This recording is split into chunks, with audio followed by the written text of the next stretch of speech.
everybody, this is Dan for GemmyD on Cars. Now today we are taking this for a drive. This is a 2022 Honda Civic Hatchback. This has a 1.5 liter turbo 4-cylinder, so let's go for a drive.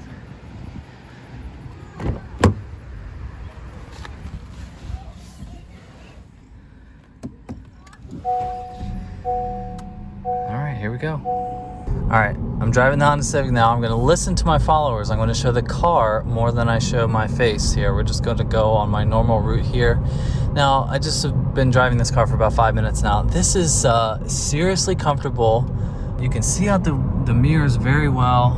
The visibility in the back is very nice. I mean, this is just a solidly built car for around $30,000. I don't think you can get much better than this. Now, I have driven the latest generation Mazda 3 hatchback, and it was very nice to drive. I think the interior design and layout was just, I prefer it, I think, a little bit more than this Civic, but this is still really nice. Now, I have not driven a Honda Corolla, a Toyota Corolla in any form, so I can't speak to that. But this is just a really nice car to drive. The throttle response is decent. I mean, you do have a punchier little motor. 1.5 liter 4-cylinder, about 180 horsepower. That is more than enough for a daily commuter like this. And we're gonna give her the beans just a little bit when we go up ahead here. But this is seriously nice. The quality of everything is very nice in here. I honestly don't have one complaint about this interior. There's a little bit of piano black on the main dash right there, but that is not bad at all. I mean, this is making a compelling case for like the best in the segment, I think. I mean, I would look at this over the, let's say, Kia Forte, and there's also the Hyundai Veloster. That's almost just a little funky for its own good. But this is a very enjoyable car to drive. I need this van to get away from me. So if I just punch it just a little bit.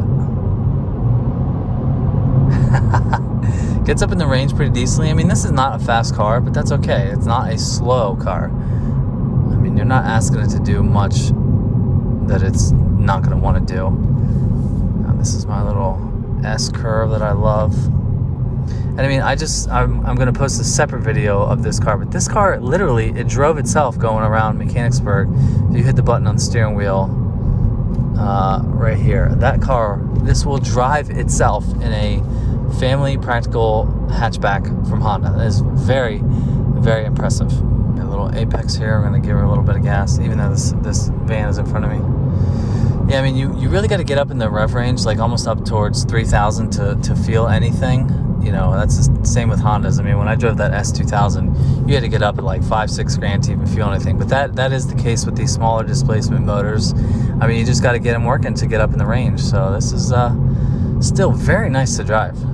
We're gonna go up to sport mode, and we're gonna give the beans. We're gonna test out the speed of the Civic. Now this is a CVT. Now I'm just gonna slowly roll on the throttle. Right, here we go.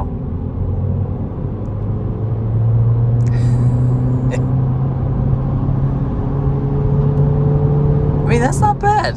It's not the fastest thing, but that's okay. And honestly, the best thing about this CVT is that you don't notice that's a CVT. There are even paddle shifters on the back of the steering wheel. I don't really see the point of that. I don't even know what that's for. I guess it'll just drop you down in the rev range a little bit. But yeah, this is decently punchy for a 1.5 liter turbo. I mean, the handling feels pretty solid. The suspension, I think, has been tuned a little bit different for the sport models. Here, let's just I'm gonna give her the punch right now.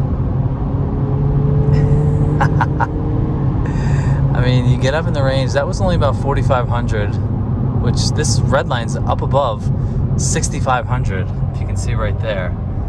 But yeah, I mean, this is decently fun and decently quick. I mean, it is really holding on to the gear. If I'm gonna hit the paddle shifter. Yeah, that sort of mimics a shift. I don't know if I even understand how that works. That's just different. So now, all right, let's go back into normal. We'll go back to being a civilized human being. And it's perfectly soft. I mean, the suspension is not jarring at all, even for a quote-unquote sport-tuned suspension. But I mean, this is a really nice car, and I'm digging it a lot. All right, so I got to show myself just a little bit just to get my thoughts here. Now, I'm I'm flip-flopping. I normally have the camera on POV when I do right now. But yeah, this car is impressive in a lot of ways. It's comfortable. It's very quiet on the throttle. I mean, I'm up at 4,000 RPMs. That's decent. I want to see how this is like as a commuter car. And I think it would be perfectly fine. I think this is would be a very nice daily driver. I think you could get anywhere you need to be in reasonable comfort. And, you know, I can't take away from this is the bigger end of the cars in this segment. So you have more space for your stuff. You got the typical Honda reliability. And I just did a quick little reel. This car actually drives itself. It literally drove itself. I had to touch the wheel just for a second just to make sure that I was still there. But that is impressive technology for a car that's hovering around $30,000. So I really like what Honda's done with this 11th generation Honda Civic hatchback. I think the hatchback might be the way to go. They even offer a manual transmission, and that is definitely a dying breed. There's only like 4 or 5 other cars that offer a manual at all. So Honda, very well done at this Civic for the 11th hatchback. We're gonna go back home and we'll wrap this up. Now I'm back to home base. I'm gonna give the car back to Cortez. Now I think I just wrapped this up in the last clip, but I'm trying to think of negatives for this car. Yes, it is a smaller engine.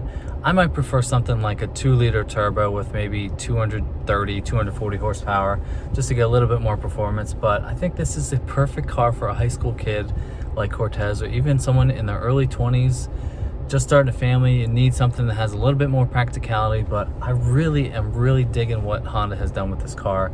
I would certainly revisit the Honda or the Mazda 3 hatchback and then drive this back to back to see which one I would really like if I was interested in a purchase. But Honda, good job. Now, if you'd like to see videos like this and would like to see more, don't forget to hit that subscribe button down below. Don't forget to follow me on Instagram and TikTok at GemmyD on Cars. Have a good day, and I'll see you in the next one. See ya.